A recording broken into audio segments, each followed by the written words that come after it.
The US spent 6 years trying to stop Huawei from making advanced chips. Huawei's response? Fine, we'll invent our own way to do it. And what they just announced is genuinely wild. At a semiconductor conference in Shanghai yesterday, Huawei's chip chief, He Tingbo, made a rare public appearance and dropped a bombshell. The company claims it can now produce chips matching 1.4 nanometer performance without the machines everyone said were absolutely necessary. They're calling it the biggest leap in years. Here's the deal.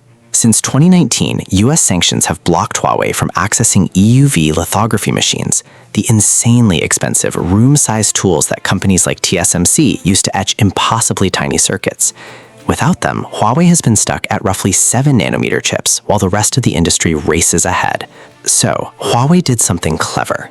Instead of trying to shrink transistors the normal way, they built a new architecture called LogicFolding, essentially stacking chip layers on top of each other like a semiconductor sandwich. They claim this boosts transistor density by over 53% and improves energy efficiency by 41% without needing any of the band equipment.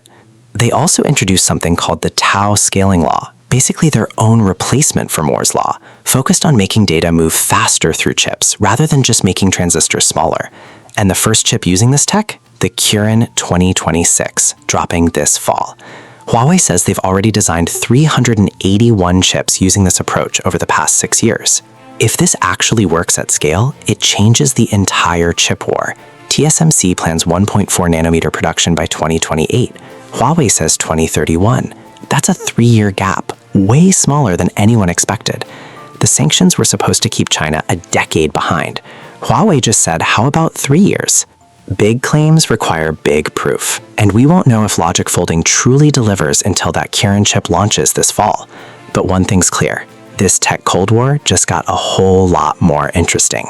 Like if your team's sanctions didn't work, subscribe if your team let's see the benchmarks. See you next time.